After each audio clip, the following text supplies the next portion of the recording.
Hello and welcome to Be Here Now, the Peaceful Empowerment Work Show. We're coming to you live on the new streamingnetwork.com TV podcast and WGSN-DB Going Solo Network Radio. I am your... See what happens, Janice? I do things out of order and it sets me... you switch from... You switch from the reading it to just saying it, and then you get in trouble because then you miss parts. Exactly. See what happens when I try to go off the rails? Yep. Okay, so anyway, we are here, and the topic for today is self-soothing. It's not just for kids anymore.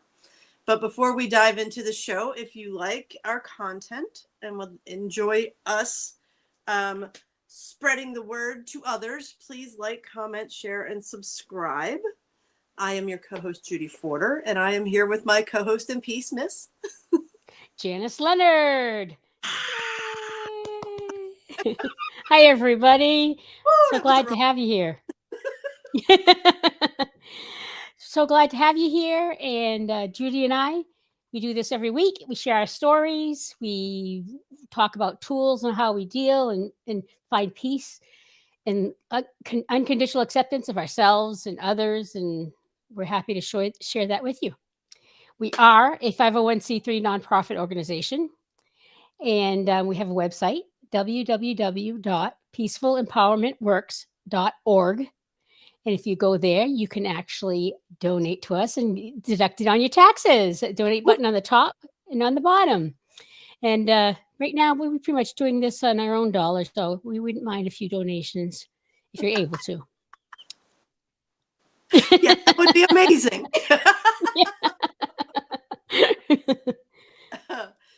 And yes, if you have any questions, comments, some show topics you might want us to talk about a topic on the show, feel free to email us at peacefulempowermentworks@gmail.com. Yes, please do. Please do. Your feedback would be greatly appreciated. Yes.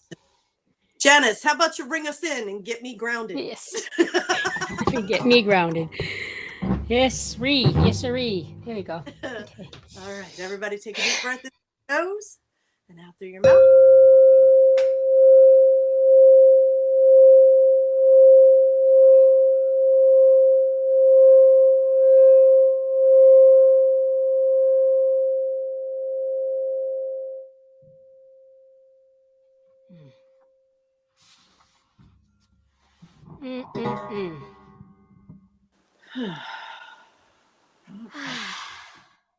Oh, you know what I wanted to mention? This month is Mental Health Awareness Month. Would it be okay time to do that? Sure. And mental illness is all around us. And this is a month that we talk about it. And we try to hopefully let people know it's not a terrible thing. It's not a taboo. It's not something to be ashamed of. You know, we all have issues. Some of us more than others, but we're learning tools to deal with them, and we are overcoming. I found this on the SAMHSA, which is a mental health federal website, that some toolkits for this month, and I wanted to try to just talk about that a little bit. So, Mental Health Awareness Month, the goal is is essential for overall well-being at every stage of life. Mental health. Good mental health is essential for overall well-being at every stage of life. Regardless of your age, your background, experience, prioritizing mental health, it strengthens you, strengthens your family, your work, your community, everything. And that's what we do. We work on that. That's part of what we are. And this toolkit I found, it actually has a topic for each week. And this is technically the second week, so I'm going to do a short version of the topic. Week 1 was supporting older adults' mental health. Yes. It's certainly a little different. I know that I'm semi-retired now, and this change was amazingly difficult. Never mind when I get older and maybe I can't take care of myself as well. I mean, just the whole mental health for older adults, it's huge. they have some topics. I won't go into that. And then the other topic, because we're doing week 1 and 2 together, is building strong foundations for children's mental health. Supportive families, communities, and resources help children lay the groundwork for lifelong well-being. So when we're dealing with children's mental health, there's a word for it. It's escaping my mind. The word supporting factors, positive factors. There's a word, something factors that the more you have, the better off kids are going to be. Mhm. And supportive families is one, schools, communities. If you have those factors, positive factors in your life, the kids are going to do better. Teaching coping skills is going to help them get better. Recognizing early signs of mental health concerns. Open conversations. It's okay. It's okay to talk about mental health issues. It's okay. There's nothing wrong with it. I know if any of our watchers follow Sister Wives like I do, actually, I was only started following it when the ladies were really obviously realizing that they weren't living their best life. And I love that part. But unfortunately, one of the kids committed suicide, and they had the show on it last night. And, then you have all kinds of other issues because you're dealing with extreme religion. We'll just call it that. And there's all kinds of things that we have to deal with in life, whether it's traumatic childhood, religion, strong religious beliefs, death. We have it. It's okay. There's nothing wrong with us. We're all in this together. I just wanted to make sure we talked about Mental Health Awareness Month a bit. No, that's fantastic. Thank you so much for bringing that to the forefront. And yes, and what we do on this show is to help people learn to empower themselves, because childhood trauma makes it affects you, and it's not that it needs to control you for the rest of your life. That's why we come here and we talk about techniques to empower yourself again and take control, see the truth. There's that meme that always goes around on social media that, childhood trauma was not a choice, but healing it is. And I think Mental Health Awareness Month brings a lot forward to that. You may not be responsible for your childhood trauma, but you are responsible for healing it. So here we are. Yeah. I tell that to my granddaughter a lot. I don't think I've said this here before, but she's 16 now, and she's had some childhood trauma, and she, it's affected her. Mm-hmm. And lately I've been saying to her, you've had a tough childhood, but at some point you're going to have to decide to, instead of looking at that and feeling that, to start looking at the positive and what you do have. So she doesn't have her birth parents, bringing her up, but she's got very loving grandparents. So, I said, you got to focus on what you have, because you have some great things too. Yeah. I don't think she's going to change now, but I'm hoping that just putting that little story in her head will help her one day to think, oh, maybe I am responsible to start healing from this and trying to be positive. And you're planting seeds.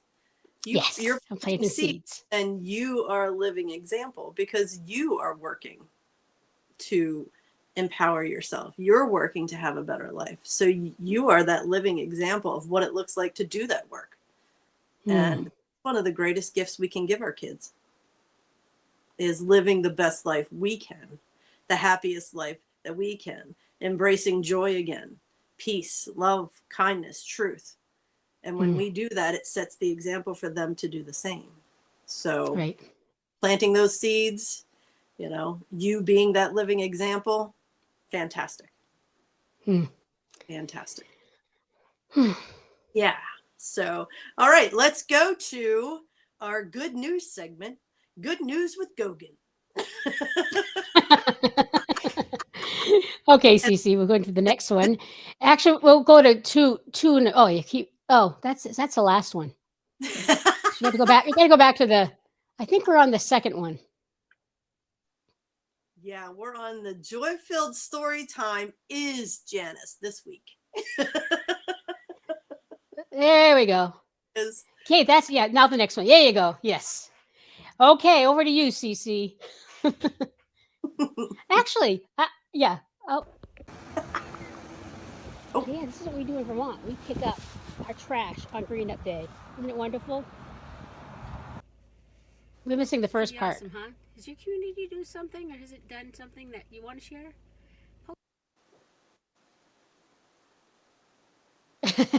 Well, that kind of yeah. There is that the missed the beginning. beginning. Does your community do something, or has it done something that you want to share? Post it. Let us That's know. okay. Remember, we'll get through this together. Yeah. Well, I'm trying to do a gratitude thing every day, and I'm finding I need to. It feels like it's getting a little oldish, so I wanted to do something a little different. So I thought I'd do a good vibe thing. So what this is I don't. Do you have this in Pennsylvania, Not that I'm Judy? aware of.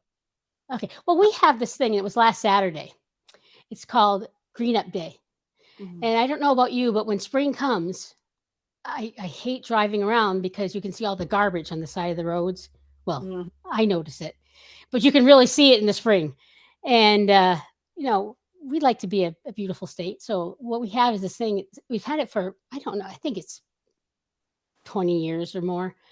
Green Up Day, which is the first Saturday in May probably. And the towns will provide garbage bags for you, and they'll provide a place for you to bring the garbage. And what you do is people volunteer, and they have gloves. You volunteer, you go to this wherever it is and get bags and gloves, and then on Saturday you go walk along the sides of the roads and you pick up garbage. You put it in the garbage bags, and they'll have places you can drop them off, and you find tires and all kinds of things. But it's I think it's such a great thing, and communities can make a big difference, and this is just a way that our communities here in Vermont do that. So that's why I was challenging people on this one, and I don't know if you have an example, Judy, for your community, but of what your community does to help make things joyful or better. Yeah. I don't know that we have it organized in it. Just because I don't know doesn't mean it doesn't happen. I'm not aware of it. I know that there are a lot of communities get together at this time and they clean up the playgrounds and they do all that kind of stuff. And, Mother Earth it's our responsibility to keep her clean. Yeah. It's our Yeah. responsibility. And what a difference. Just like walking down the street and having garbage everywhere, and walking down the street and then not garbage. So, I try to, when I'm like even walking like somewhere and I see garbage, I try to pick it up. Yes. Yeah. The gloves are important. Because Yes. what you're picking up. Yeah, that's right. My granddaughter says to me, I don't like this for the Green Up Day. I said, you don't like it? Why? People shouldn't be throwing their garbage on the roads in the first place. Amen. She is so right. And that generation gives me hope. Yes. Exactly. That's such a fantastic thing.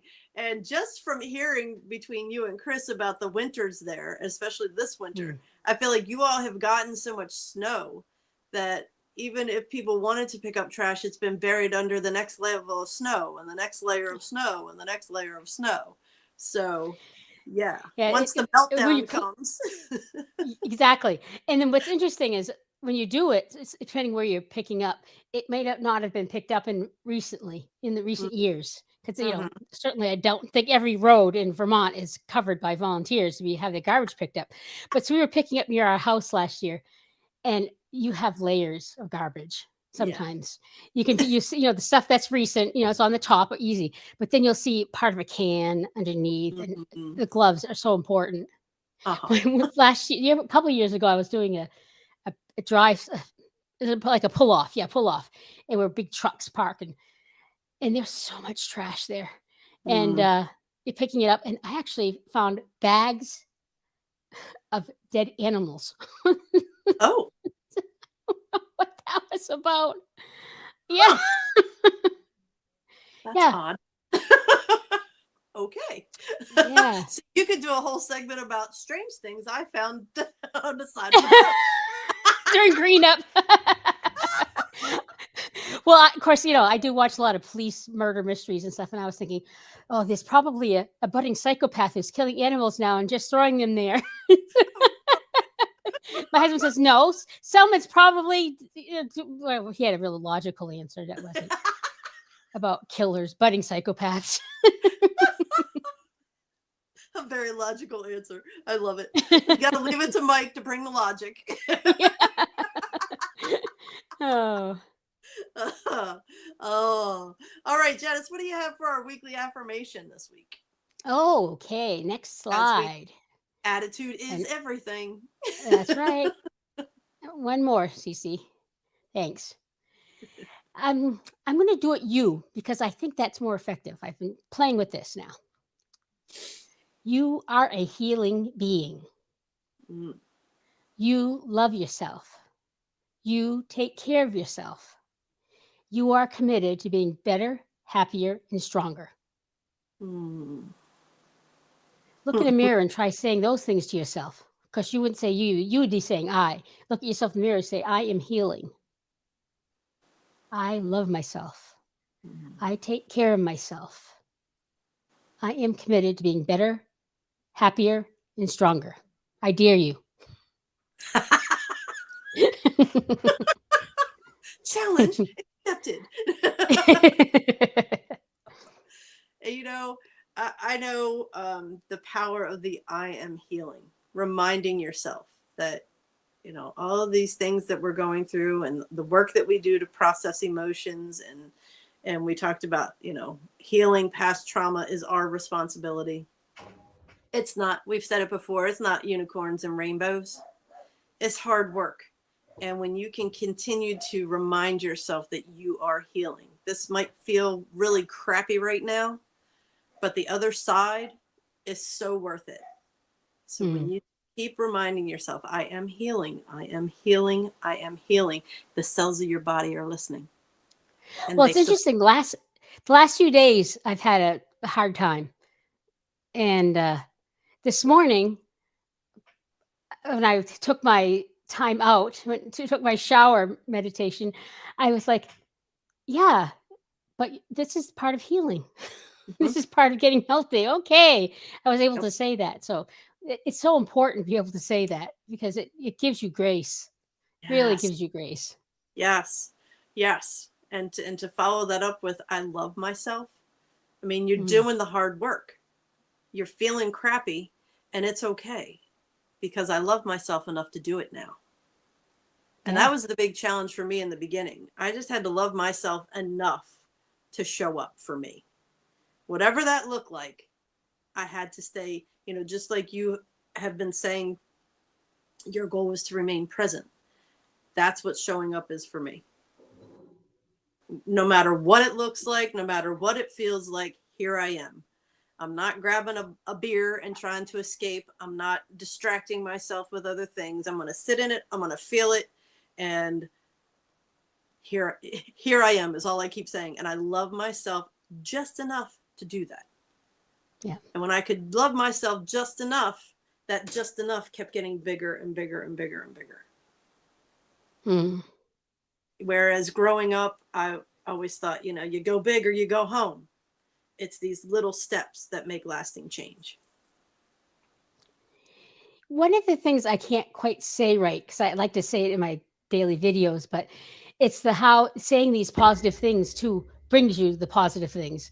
If you're focusing on I am healing and then you manifest it. I don't quite know how to say this the perfect way, but you manifest it to happen more by saying these positive things. I'm saying I love myself. Now I can say it, for example, or maybe I couldn't say it a year ago, what happens. It's like you open yourself up to it happening. Yes, As absolutely. you see these positive things.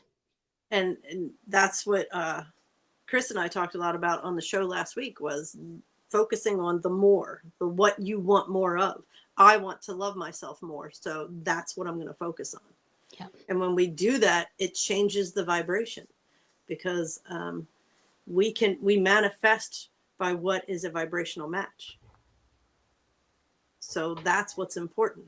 When we're saying these positive things, we attract those positive things too.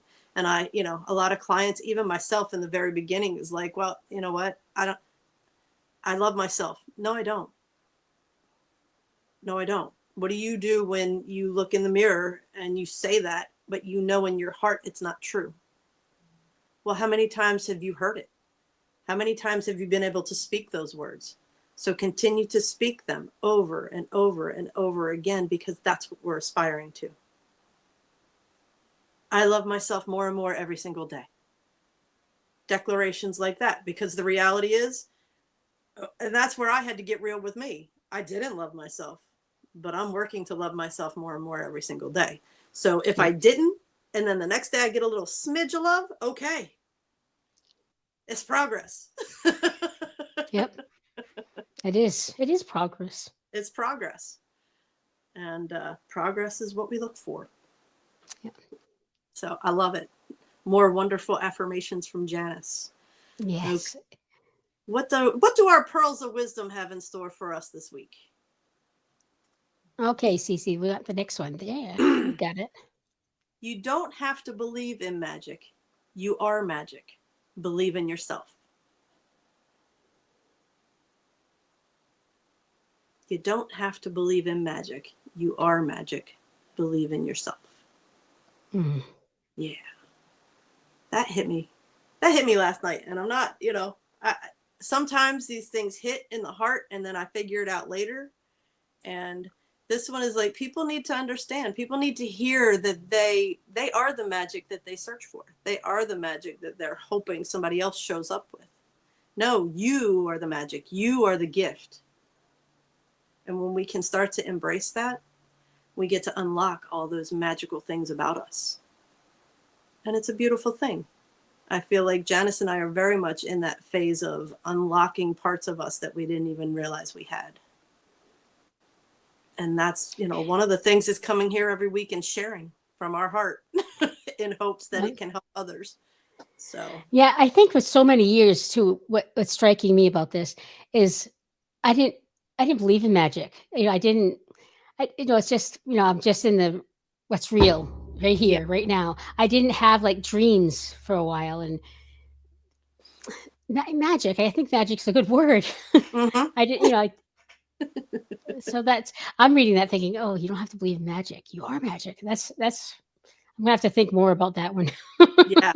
Yeah, definitely. That's one that will sit with me as well. Yeah. Okay, so I think this is a good time for us to take a commercial break. We're going to take a quick commercial break, and then we'll be back with our topic of the day. Self-soothing, it's not just for kids anymore.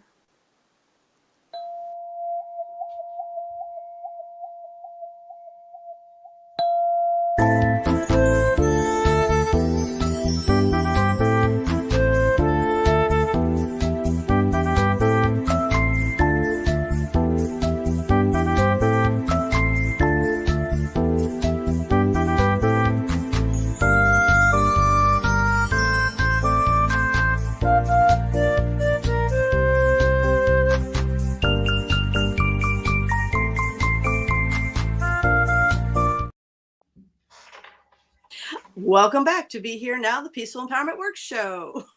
Yes, that commercial always makes me dance. It's fun music. Absolutely. All right, our Pathways to Peace topic today. Self-soothing, it's not just for kids anymore. And this...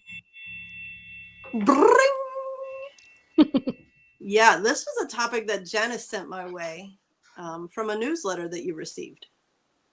Oh. Last month, I believe. Yeah, I think you had forgotten about it. And I did. Yeah, and I was thinking self-soothing. Okay. And then me going through my process, I was like, so that's the same as nervous system regulation. Not so much. They're very similar, but they're not the same.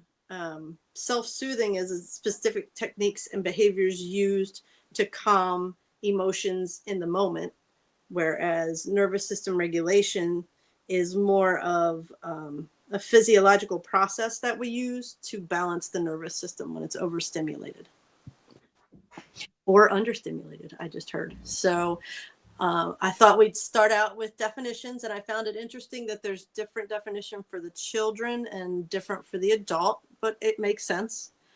For children, it refers to a child's ability to regulate their emotional state and calm themselves without the need of a caregiver's direct intervention. It is a crucial life skill that develops throughout childhood, allowing children to cope with stress, manage emotions, and build independence. Well, and there's healthy and non-healthy ones. Exactly.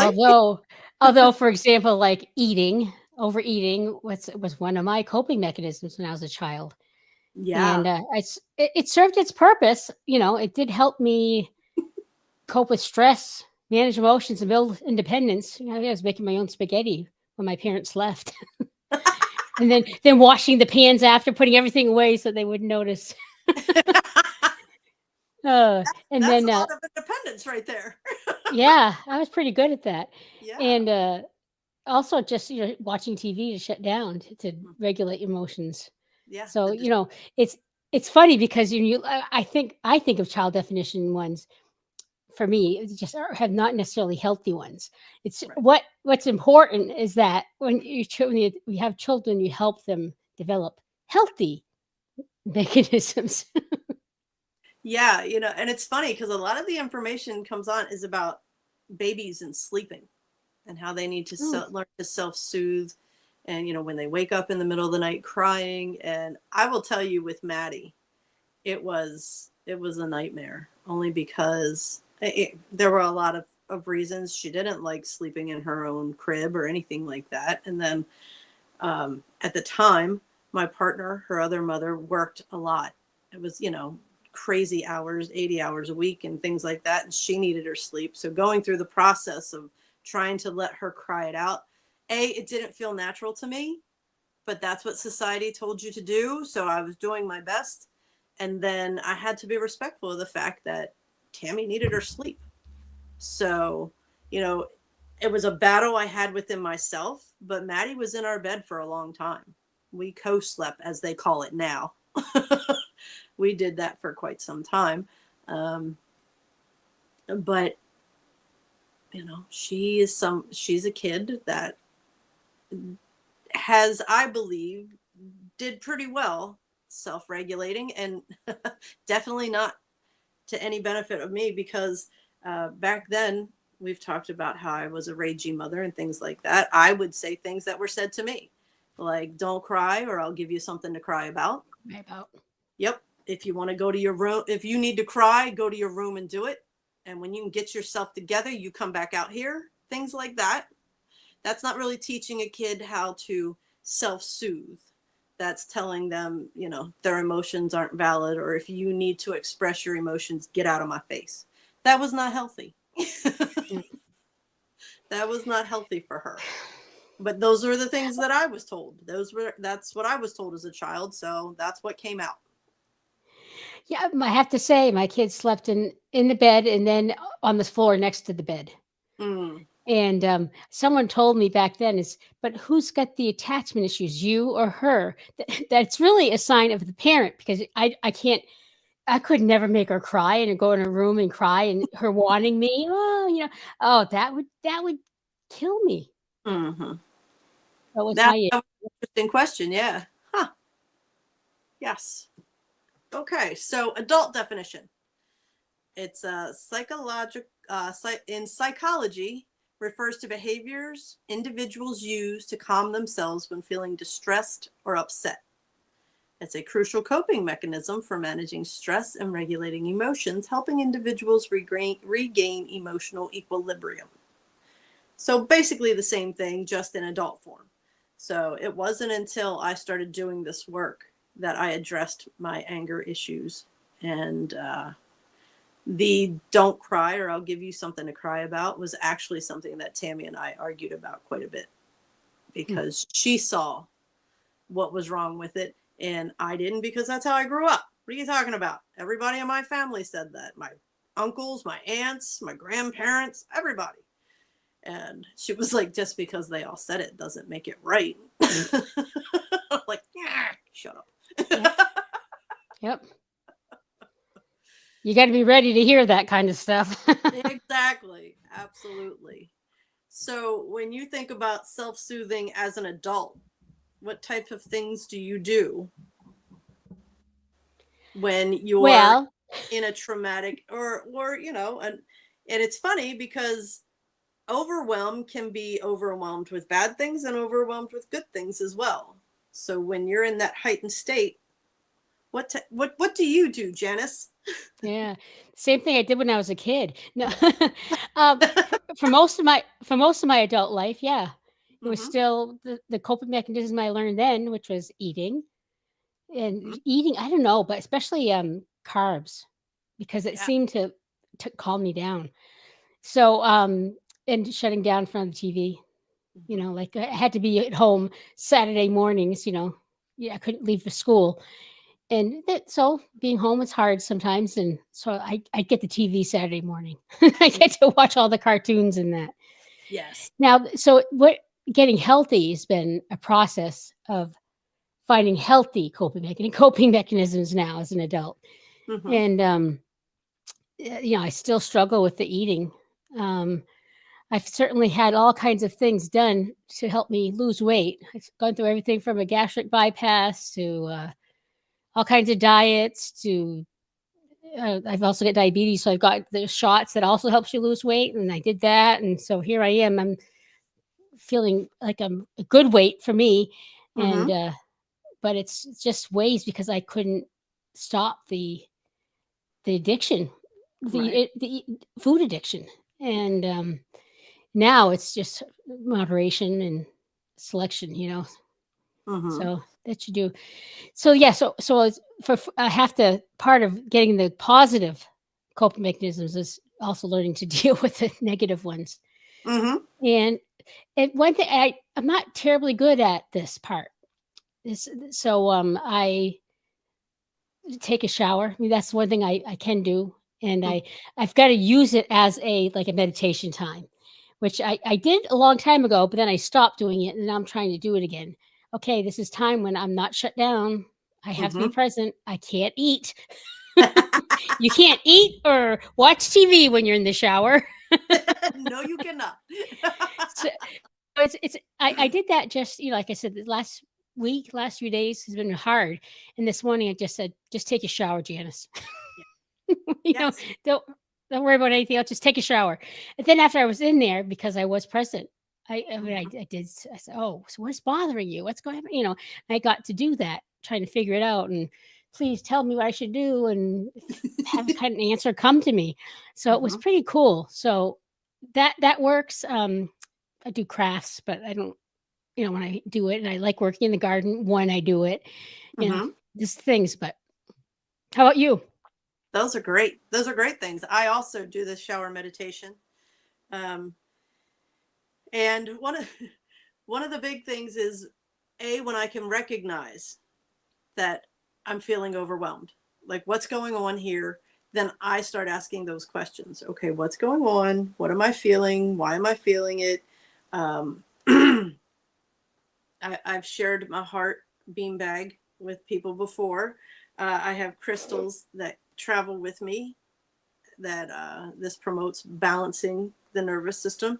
And so I use a lot of tools like that, self-reflection, because I used to be so reactive that when I would get overwhelmed, the easiest emotion for me to go to was anger and rage. That I've worked really hard for that not to be that knee-jerk response. Oh, good for So you. that's why I go to the inner questions. And it's not that I still don't get short. You know, I'll get short with myself. I'll get short with people around me. And when that starts, when I finally lock in and pay attention to what's going on, that's when I can pause. I can pause and get myself, you said it, get present, and then ask for the truth of the situation, which is extremely helpful. Now, see if we go to the next slide, we have This was in the newsletter that you sent me as well, Janice. Foundations of, yeah, self-soothing helps to reset bodily systems after an acute stress response. They help us regain homeostasis. Everyone needs soothing after a shock or following trauma or upset, and an anxious attachment style being triggered can definitely classify as an upset. The key pillars of self-soothing involve, which I found a lot of these fascinating, like touch. Put your hand on your heart. Put your hand on your heart, and then you can say some of Janice's affirmations. I am healing. I am healing. I love myself enough to show up. Yeah. A weighted blanket. A lot of times, actually, my daughter asked for a weighted blanket for Christmas a couple years ago. It was a little too heavy for me, but just having that it can feel like a warm hug. Which then you get to the next thing is a cuddle or a hug. Don't be afraid to walk up to someone that you love and trust and ask for a hug when you need it. I know a lot of us that were super independent growing up found asking for a hug or something like that as a sign of weakness, when it's exactly the opposite. I thought this was funny. Wrap up in a warm tracksuit. Apparently they're making a comeback. Or blanket. I tell you, I've been wearing sweatpants in the winter, sweatshirts and sweatpants. Is what I've been lived in, because it was so comforting. Yes. And a hot bath or a shower. Look at that, Janice. Hey, We're that's a touch thing.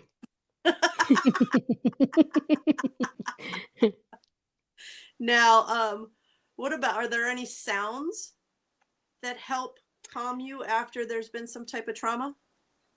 Oh yeah, I love, of course, my crystal bowls, and drumming. Of course, that's more than just a sound, but yeah. I mean, this is when I'm healthiest and I can take care of myself. That drumming really helps me. And like a quick fix is my bowls. Gets good. Singing, music. Very nice. Yeah, playing a favorite song. I'll put on the solfeggio music. That's calming music. Or, sit and listen to the birds sing. If the birds are out, it's a nice day. Rain. I love listening to the rain. Yeah, I don't do much guided meditation. Not that it's, it's not a bad thing. It's just something that I don't connect with all the time. But if I'm looking to soothe, I'll find music that I like, get out in nature, do something like that. What about sight? That was interesting. Like, I've done candles a lot, and to help me give some quiet time. Lower the lighting. I do like the lights low. Oh, I do coloring books too. I do color. Yeah. Pinterest collages. I'm not familiar with that. Read a book. I'm not one to sit down and grab a book real fast. I will light some candles, play some music, put on a nice warm blanket. Yeah, and my sight's going a bit, so I do audiobooks, and I do that at night. That's how I get to sleep. I put on an audiobook. Okay. And that's here we go. Food, taste, comforting. There we go. Comforting textures, warm drinks. Yes, I love the warm cup of coffee. Meals that are your favorite. It's because meatloaf always makes us feel connected to our mom, because our mom made what we think is a very good meatloaf. So I'll make meatloaf for the family. But yes, flavors, salt. If I'm stressed or I've been through something, a shock or something, that all of a sudden I need salt. Some people go to sugar. Yeah, for me it's salt. Texture, crunchy. I like the crunch of the chips. I like the salty of the chips. I do not drink a warm drink when I'm having chips. That's more like a cold beer.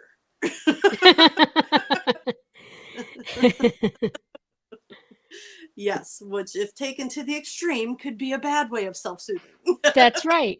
That's right. That was more like when I was a kid. Yeah.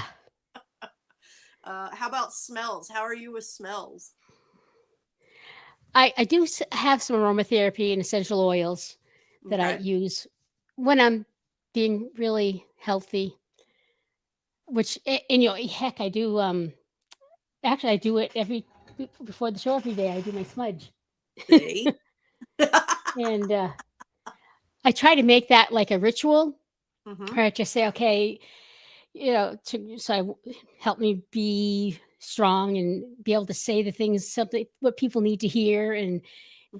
be able to talk what the way it needs to be heard, and help me and Judy make a difference. Yeah. And I Yeah. do And, that with the smell. uh-huh. And it's funny, you talk about a ritual, a daily routine. If we incorporate these things into our daily routines, then we're already setting that higher vibration, and they become automatic. Like our our not so healthy responses, for me back in the day, it was grab a beer, sit down, chill for a minute. But it would always involve a beer. Grab a beer, grab a beer, grab a beer. That was my knee jerk response to everything. So when we can put these things into practice, and we know that they already help calm us and help us feel safe and loved and seen and all those wonderful things, then when we are, I like to say, blasted out of alignment, we have these tools ready for us. So it's not about, you know, getting rid of everything and starting a brand new daily routine. It's about, okay, what can I infuse today? What small thing can I start to do each day to Yeah. support my nervous system being balanced? I mean, fresh air. I mean, nature. The fresh air that takes care of a sound and a smell. You can Absolutely. just go outside. Yes. And a lot of these things overlap, like movement, dance, shake it off. Dance goes play your favorite song, get outside, exercise. I see we're running out of time, so we need to wrap it up. That's Mm, I could feel Jen's wow. energy shift. Like, okay, speed it up. And the biggest thing I don't want to brush over is make sure you allow yourself to feel the emotion. Feel the emotions. Don't suppress the emotions. Don't avoid them. Do not disconnect using the unhealthy coping mechanisms like Janice was talking about earlier. Don't ignore them. She did exactly what she needed to do when she said, okay, I'm going to get in the shower and I'm going to address this. It was perfect. And the other thing, connection.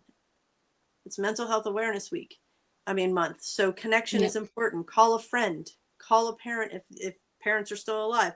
Be open and honest about how you're feeling and how it hurts. Don't be afraid to Yes. Okay. All right. Is there anything else you'd like to add before we say farewell?